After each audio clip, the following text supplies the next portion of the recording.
Hello and welcome to NDTV. I'm Rohit Khildani. There's a brief introduction for my guest today.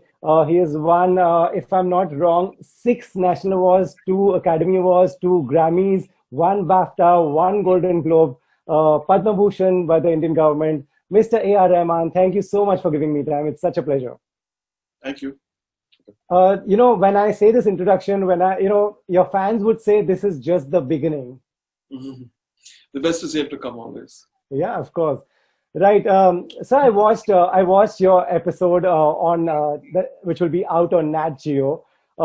It starts with a montage of you performing in London, Manchester, different places. When you see that montage, what crosses your mind? I feel really blessed because starting from, like, my wife always, she makes fun of me. Like, remember you first recording, you switched off the light when, right? Because I think Money told her that how I recorded the first song. Right. So she keeps saying, look at that person and this person. I changed you, she says. So she takes the credit for that. Okay. And so she does the costume. So I mean, in front of the audiences, because you're doing your own songs, you can interpret it in a different way. Right. That is definitely a fantastic high and also terrifying at the same time. Because, when you're performing, you want the many things which has to come together. Right. And I'm also very, very, very concerned about safety of people when they come and they go out. But beyond that, when you're all in unison, when you're performing and when they react, it's the best feeling. Because people who are performing with me, my artists, my musicians, and even for them, when we rehearse, it's like really dead. We're tired, we're checking the mic and we're checking the tempo and choreography and everything. But it all comes alive when you see the real people out there. Right. Who just bought the tickets, spending their time with us. Right. Yeah, we saw the euphoria in that. Each one of those was so electrifying. So that must be some experience. The best part about the Mega Icons episode is it shows the person behind the maestro. So I'm going to go through some of that if you don't mind. Starting with your childhood, your sister in this episode talks about you sitting and learning from your father. What is your memory from those days? My memory, I don't actually remember anything because my memory is only seeing him suffer in the hospitals. Right. Those three years. But the aura which surrounded him as a good human being, musician, which haunted me for the next 7 years when I was playing in the studios. Right. You were talking about him, good things constantly. That actually probably set the foundation for my character. Of course, yeah. Like, what my father did, what he bought, and how he introduced new people, and he brought a lot of instruments. And I think I just took that a little bit more further. That's it. He really wanted you to take it ahead. Unfortunately, he passed away in 78. Life changed immediately after that.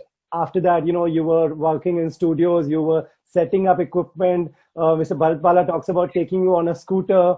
What was that phase like when you suddenly became this breadwinner of the house? There are a lot of questions. Like, first of all, I was an introvert. I had low self-esteem. And so I think I had to fight it all out. I think that's one of the reasons why I changed my name. Right. Well, I just want to forget all the human failures which I had myself. Right. And try to reinvent myself completely, rethink myself as a personality, the way I was expressing myself, more bold, more courageous, more, Right. So did the change of name, suddenly change things for you? Did you feel it? Did you want to believe in it and that's why it changed? Yes, I think it gave me a whole new identity and a whole new resonance within me. Right. And spiritual reasons also, of course, but also as an image, I would say, in many different ways.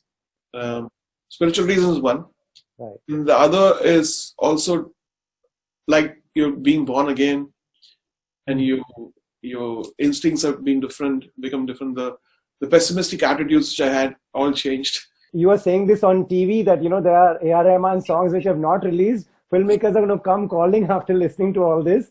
After the change of name, I want to ask you also, Mr. Rahman, how much of a role has religion played in just your career, in just being the person that you are? The most importantly is I'm not driving my life. My decisions are just to augment or complement right. what destiny has given me. Right. And that I'm nowhere inferior to anyone.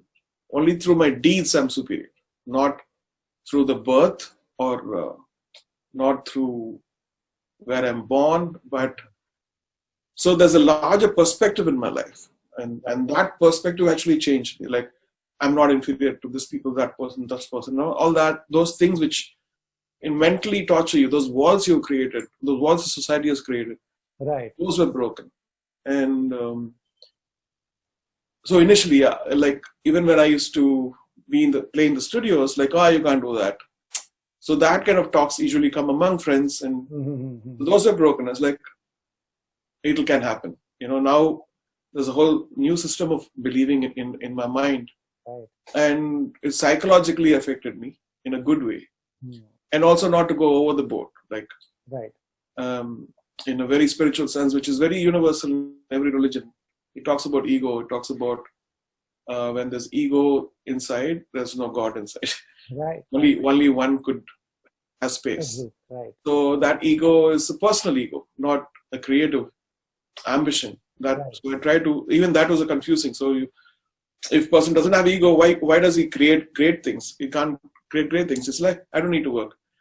But you need to separate both. And it's complex, but I think now I'm in a position where I'm more interested in the gnosis and mystical internal consciousness, which is the secret of every being. Because the more you evolve, you realize there's much more in it. Right. The more you learn, you feel that you're not learned at all. Right. And whether in music or whether in life or whether the way you interact with people, right, much many better ways to deal with things, and those are unveiling, which is really cool. So to be at this spiritual stage where you are, to achieve this kind of sanity, do you read a lot about things that you're interested in? There's a famous saying which says, what you seek is seeking you. Right. So when you are wanting to acquire a certain knowledge, there's a certain thirst within you. Right. That thing which is going to quench the taste is also approaching you. Right. And I believe that in it. It's either knowledge about a chord progression in music, or it's spirituality, or whether it's you need a guide, or whether you need a certain collaborator. Right. And it's so true, because we're all connected. Right. And sometimes I think of a person, a friend or a musician who's played with me 15 years back, and suddenly you get a call. And he said, what's going on? I just thought about you 1 hour back, and I'm seeing your email, man. And so it's fun to see all these things happen. There's definitely knowledge which is beyond us. It's fascinating to learn that. Right.